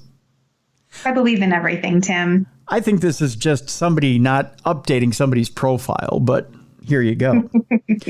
This one starts off with, my dead ex-boyfriend keeps appearing active on Snapchat, and it's baffling me. Yeah. A woman keeps getting the creeps after her deceased ex-boyfriend appears as active in the last day on Snapchat, and he was suggested as her friend on multiple occasions. A woman has been left spooked after her dead ex-boyfriend was suggested to her as a friend on Snapchat from beyond the grave. Adding to the eeriness, she even claimed he was active on the social media platform within the last day, and despite her making a new account, she has again been presented with the same odd situation. Taking to Reddit, she penned, my dead ex-boyfriend keeps getting suggested as a friend. Snapchat says he's been active within the last day. And she continued in the weird subreddit, he's the first suggestion on there. I had to make a new Snapchat because I forgot the password to my old one. This happened after he died. He keeps getting suggested as a new friend. It appears many others are in the same boat, as another woman described a similar scenario in response. I had a boyfriend who passed away who called my number from his phone twice over a week period, she said. I had his email on my phone, so I tried to track his phone, and it's been off. It was just dead air when I answered. A second person detailed, yeah, my best friend passed away last year, and Snapchat will still say he has just joined and say he tried to add me even though we were already best friends on there. It's almost like he is still messing with me. It appears the issue doesn't solely lie with Snapchat, for other Redditors described relatable experiences on other platforms. I have that issue with Facebook. It keeps suggesting my dead twin as someone I should follow, and that he's been active on Messenger, the person went on to say. And a second person said, my missing presumed dead almost something's alternative account keeps coming up in my recommended friends on Facebook. He went missing around this time in 2016, so it really sucks to keep seeing his face on my timeline, but I don't have the heart to remove the suggestion either. Several other users, meanwhile, suggested the reason could be that the dead man's phone number has been reassigned to someone else, which I would think would be the most obvious, right? Yeah. It's more likely that someone's alive and was reassigned his number, joined Snapchat, and Snapchat is realizing that this number is in your contacts. This isn't that weird. It's just a little unsettling. I know that happened with my stepdad. Someone has his number. So like his contact is coming up in different social media stuff and saying, Leroy's alive and he's actually your friend. And I'm like, no, he's not. Another agreed, Snapchat has been suggesting my late great-grandmother to me as a friend for years. I think it's after a deceased person's number is deactivated and reassigned, Snapchat's algorithm can't tell the person from the number and will suggest the account to you just because that number is in your phone. Well, a third asked, has he been gone for a long time? Maybe his number got recycled and you're getting pushed whoever has it now as a suggestion. They have your boyfriend's name, whom I'm assuming is still saved in your phone, over whomever owns the profile attached to the phone number now. A fourth person shared an alternative theory, however, speculating, could be his family going through his old stories and saved snaps, reliving his life through saved snaps. I just went and checked, and it gave me a flashback to this day 2 years ago, and it showed my buddy boy. I lost my dog back in February. That's a good thing, too, to suggest. You know, a lot of times family members will keep up profiles in memory, they'll put in memoriam. Because I know of a few friends that passed away even 8-9 years ago, and the families are keeping up the profile in memoriam. So you will see profiles in memoriam that'll come up. So, yeah. I've seen that too. Yeah. Our next story is a story that was featured on another podcast. And I figured I wanted to bring it up on this podcast because it's an interesting story about the inevitability, and it's a creepy one at that, the inevitability of a man who is trapped on a trip and knows he's going to die. And as he's dying, takes measures to make sure that his wife will know that he's thinking about her. And that he takes measures to make sure that his family will know that they're thinking about him as well. Let me get into it so you know exactly what it is. It's a touching story, but a kind of a creepy one at that. This is the tragic moment that a hiker knew he was going to die after getting trapped in the wilderness, with only his dog to accompany him. And he made a decision to save the dog and to actually help out the dog, because the dog was having a tough time. So here's that story. A last-minute change of plans spelled disaster for a man who set out to hike across Wyoming's Fitzpatrick Wilderness, and he left behind a poignant diary of his final days. An experienced hiker who had set off on a solo trek across Wyoming left a heartbreaking diary telling how a freak accident left him trapped between two boulders and eventually led to his death. Presbyterian minister Mike Turner had gone on a solo expedition to renew his connection with God with just his black Labrador, Andy. It was because of Andy that Mike decided to change his plans at the last minute. Now, podcaster Mr. Ballin, who's actually been on this program, explains that he and Andy had been up at an elevation at about 13,000 feet, walking on some icy parts of the mountain, and Andy's paws were getting really raw from walking on the jagged ice. Okay? On the fourth day, Mike had noticed Andy was whimpering and struggling to keep up when normally he was super energetic. Taking pity on his dog, Mike decided to take a different route around the mountain rather than over it. It was his decision that ended up costing Mike his life. Not long after deviating from his original planned route, Mike was giving Andy some water when the dog sprinted into some nearby trees. Following him, Mike walked through this patch of woodland only to come across a breathtaking scene. It was a huge lake surrounded by a jumble of different-sized boulders. Andy had scampered around these boulders and was happily drinking from the lake when Mike started picking his way across the field of rocks to get to his dog. But then disaster struck.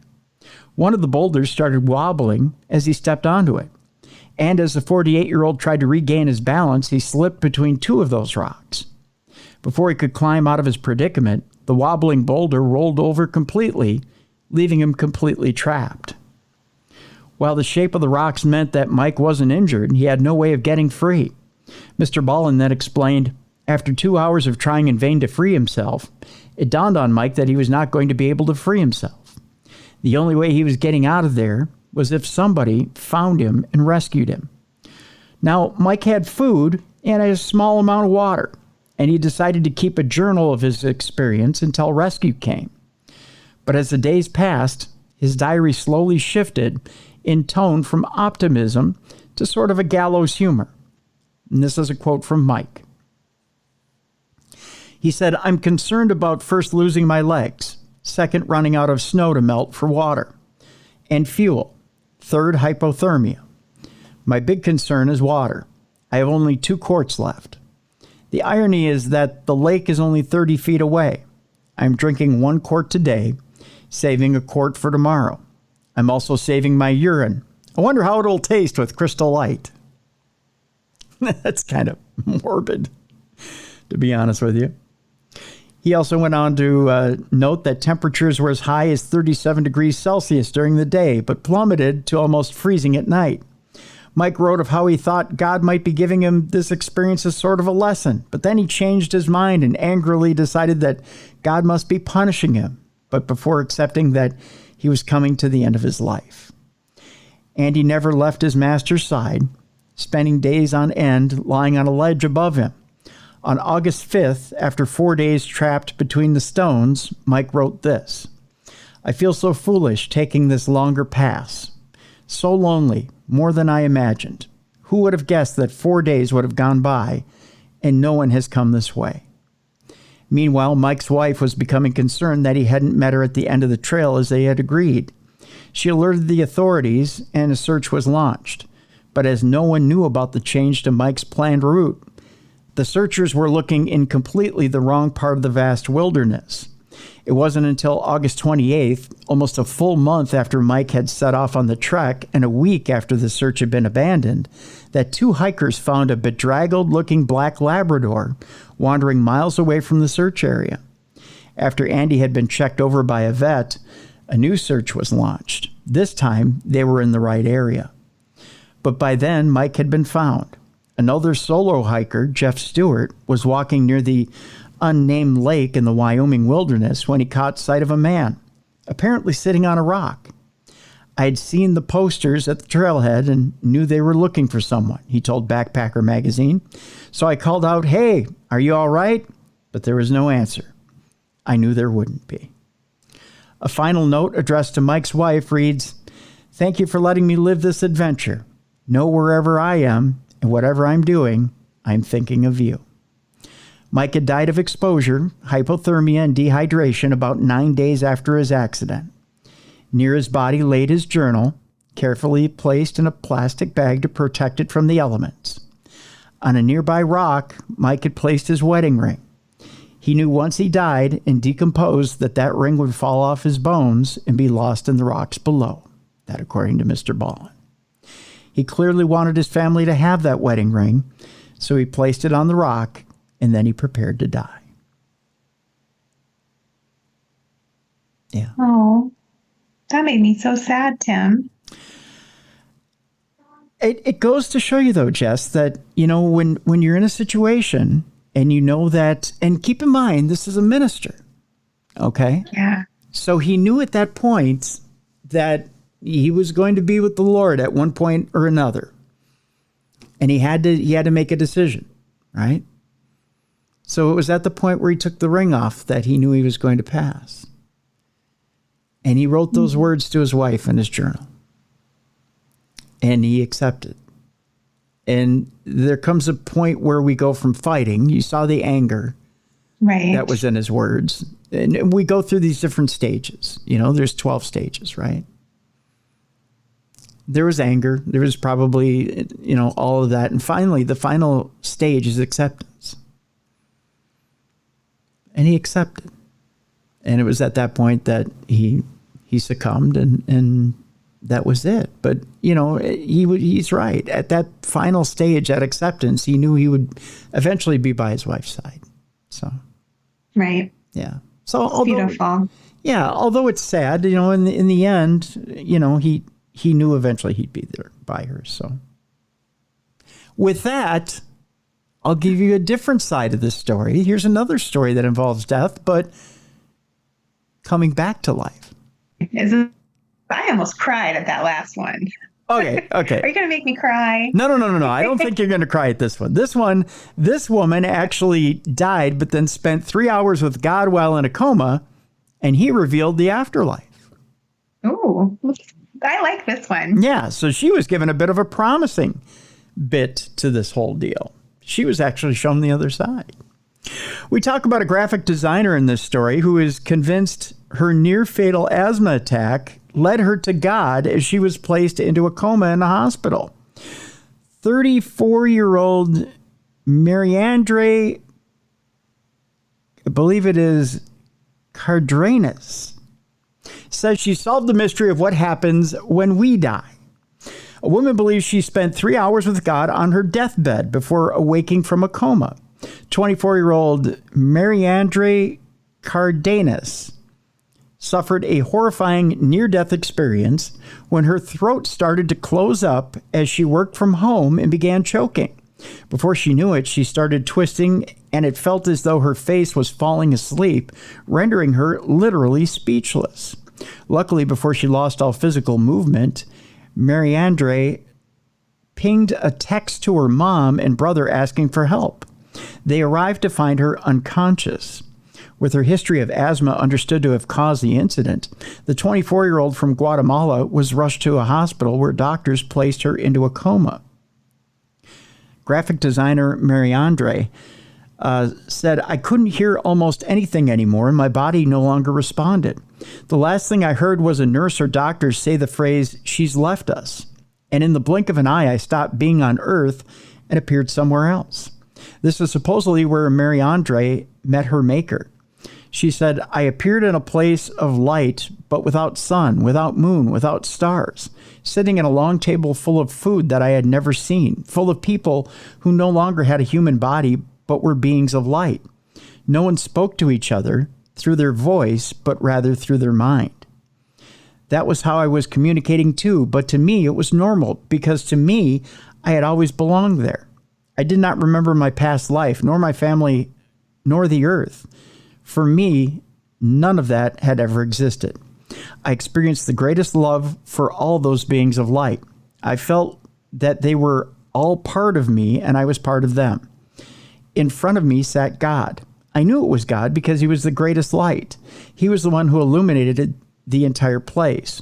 I couldn't see his face, but I knew he was laughing. He was very happy and smiling. I was impressed by how much he laughed with everyone. He paid attention only to me and laughed with me, but at the same time, he paid the same attention to all the other beings that were in the place. We shared a time of celebration for my arrival, although I did not know that I had just arrived, since I did not remember my past life. The influencer from Guatemala said, I saw the colors around me differently, and I never felt more fulfilled, with so much peace and joy. God got up and took me. He took me apart from the other beings and told me that I had to return.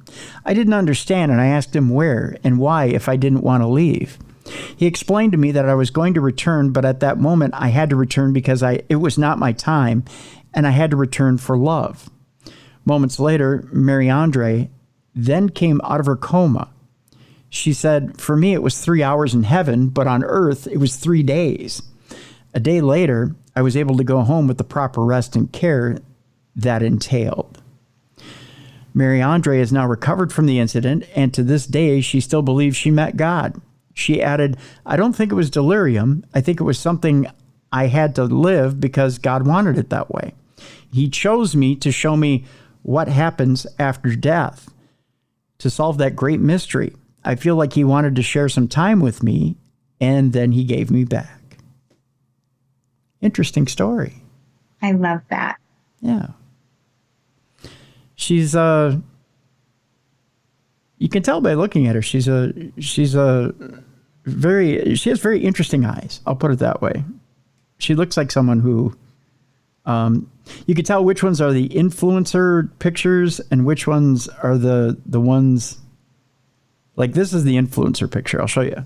This is the picture that was taken before she had the experience. Okay. Okay, you can tell. Very pretty. Yeah, very pretty girl, that's for sure. But then here's the one that was taken afterwards. Can you tell the difference? Yeah. There's much more light in her eyes afterwards. Yeah, there really is. I was going to say she looks enlightened. Yep. She's ready. Yeah. Yeah. So, yeah, you can definitely tell that she's very much enlightened. So, there you go. All right, we're getting down to the last stories here on Supernatural News. Speaking of death, here's how you know if you're dead or alive. Okay? And be sure you're one or the other when they come to pick you up. Okay. All right? This is an interesting story, Jess, out of Pittsburgh. A driver is tasked with picking up a dead body from a Shadyside nursing home. Instead, he took a wrong and very much alive person. Oh, gosh. Again, make sure you shout out when they come to get you at the nursing home to make sure you're alive. Channel 11 in Pittsburgh confirmed the wrong patient was picked up from the home to be transported from a Pittsburgh funeral home last Friday. I'm approaching 80 years old. It scared the hell out of me, said Marshall Cohen, as I'm sure it would have. Sources say the woman was wrapped in a sheet, not a body bag. She made a noise in the back of the van, alerting the driver that she was alive. It's beyond belief. It just makes you want to bring the whole place to a screeching halt, Cohen said.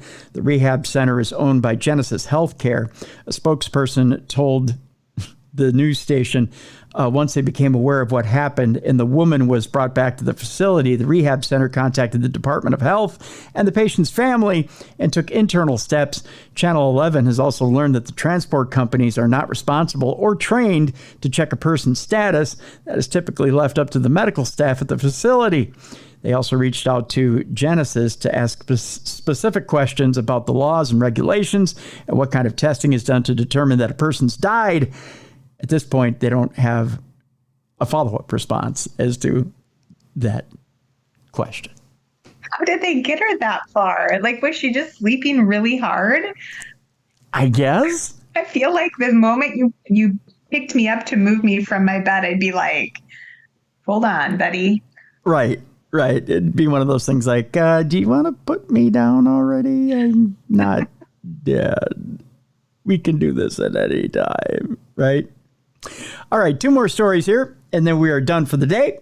Our first one has to do with what happens. We have a lot of these stories on the show. What happens when you find a hidden room in your house? I want one. Right? Yes. You get a brand new house, you get a hidden room. This guy got a little more than what he expected. Okay. You get the hidden room, Jess. You open it up and something's waiting for you in it. Oh. You ready for this? Is it a hot man or a beautiful woman? I wish, but no. No, it's not that. A man has taken to social media to share the shocking discovery he made in a duplex shortly after moving in, admitting it made him physically jump backwards in fright. No. You ready for this?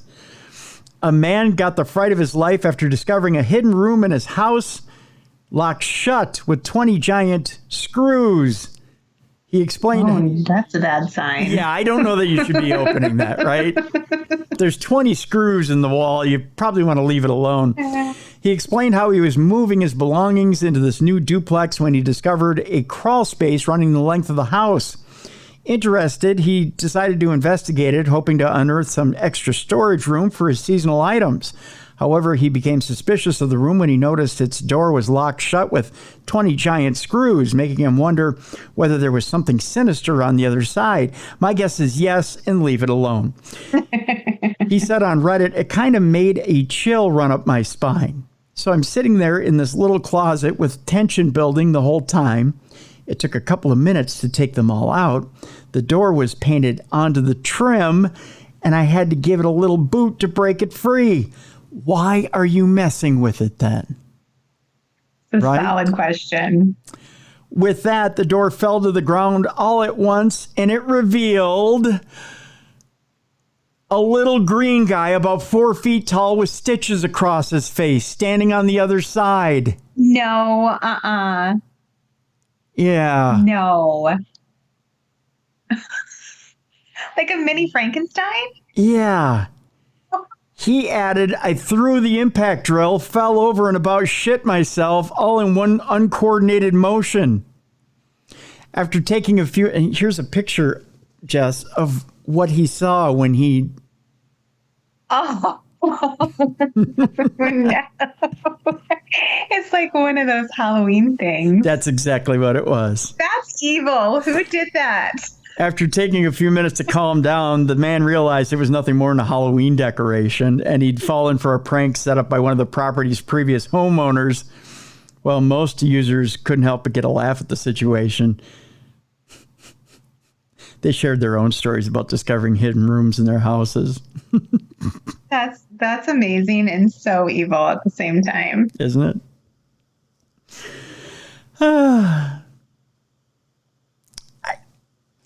What? See, that'll teach you to open up forbidden spaces. Don't do it. Just don't do it. And finally, we close up Supernatural News and Parashare today by telling you about the luckiest man in the world. My husband. Well, yes. I mean, other than him. I mean, he is the luckiest man. The second luckiest man in the world. All right. This luckiest man in the world this luckiest man in the world grew a 63-leaf clover. What? How is that possible? Right? I know.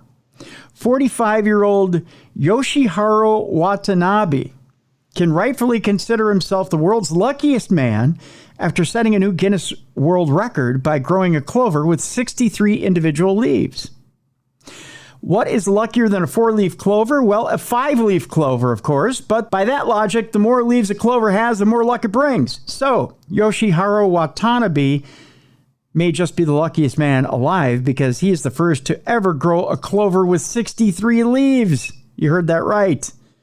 The amazing story began in 2009 when he started picking up clovers with more than 3 leaves and planting them in his home garden. The little plant is pretty resilient, so all he had to do is cross-pollinate to obtain exceptional specimens with up to 20 leaves. It was at this moment that he started dreaming about setting a new world record, but he never dreamed of doing so with a 63-leaf clover. I have a picture to show you in a moment here, Jess. Clover is a common plant found everywhere, so whenever I saw a 4-leaf, 5-leaf, or 7-leaf clover near paddy fields or parks, I took it back home, Watanabe told Guinness Records. Since the number of leaves has increased year by year, I've been aiming for the Guinness World Records title ever since. The old record that Yoshiharu Watanabe has been eyeing since 2009, that it was set in 2009 by another Japanese man, Shigeo Obara, in 2009, was a 56-leaf clover. These men have too much time on their hands. It's amazing. I'm like, how are they? They're like cross-pollinating. I'm just trying to keep my plants from dying. Right. Look at these guys.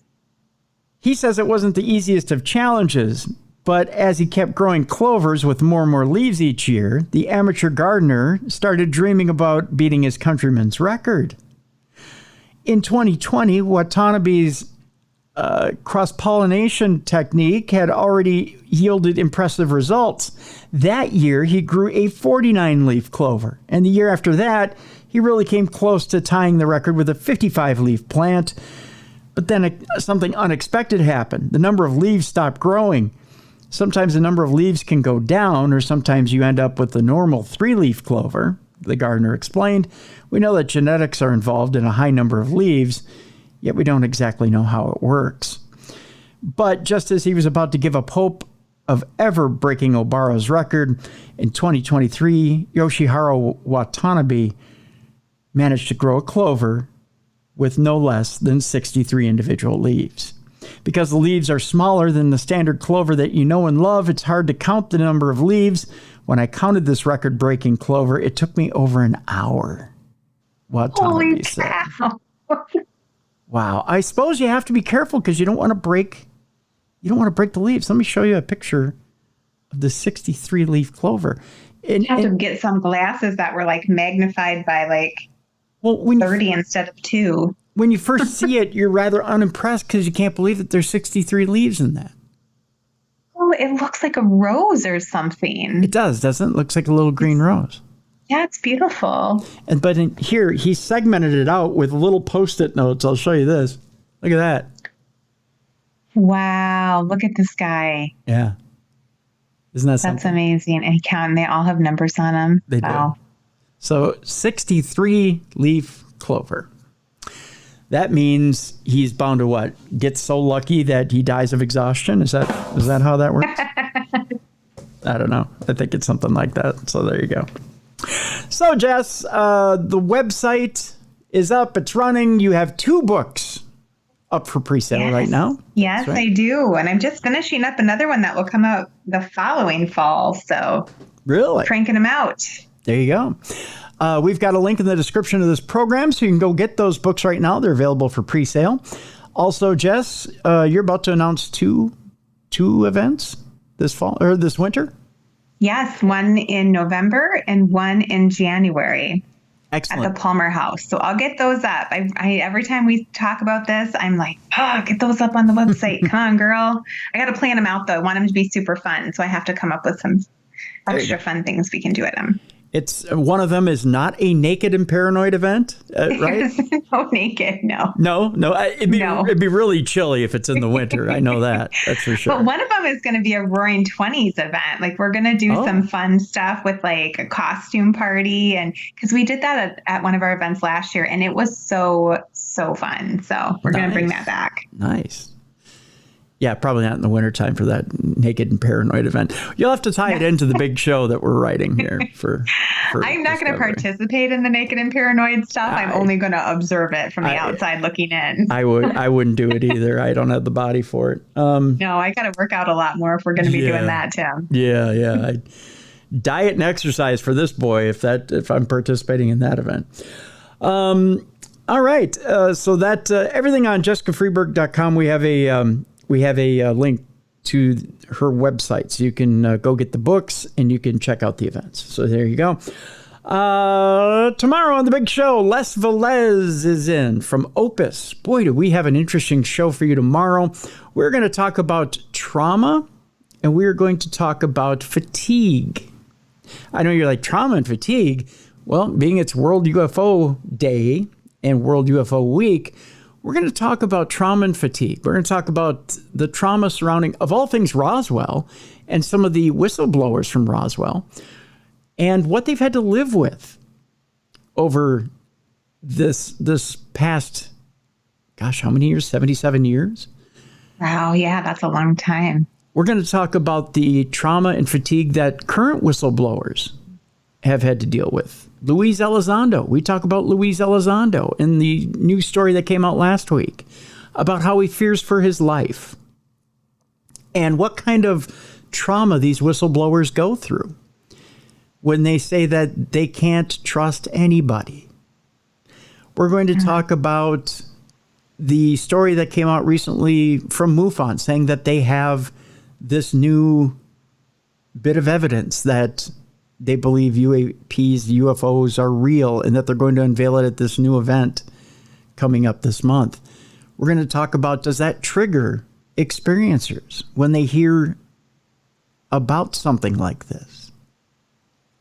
We'll talk about fatigue. We'll talk about global fatigue.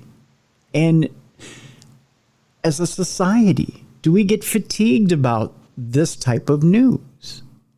Do we get fatigued about aliens? Are you tired of hearing this type of stuff? So Les Velez is on the program tomorrow, and we talk about trauma and fatigue in the alien and paranormal realms. That's on tomorrow's show right here on Darkness Radio. It sounds fascinating. Yeah. Good show tomorrow. So that'll do it for today. We appreciate you listening right here to the big show. Check out darknessradioshow.com for new blogs, new information, and new topics. We appreciate it if you do that. And also, if you'd like to check out video as well as audio archives, you can do that now as well. New video is being added constantly, so you can check out video archives of some of the interviews that are being posted along with the audio. So right now you can check out video versions of the Steve Vai interview and the Booth Brothers interview. If you just go to the archived interviews, you'll see both video and audio when you click on those particular interviews. So do that. That'll do it for today's program. Thank you so much. For Jessica Freeburg, I'm Tim Dennis. Les Velez and Opus tomorrow, and trauma and fatigue on tomorrow's program. Thank you so much for listening today to the best in paranormal podcasting. This is Darkness Radio.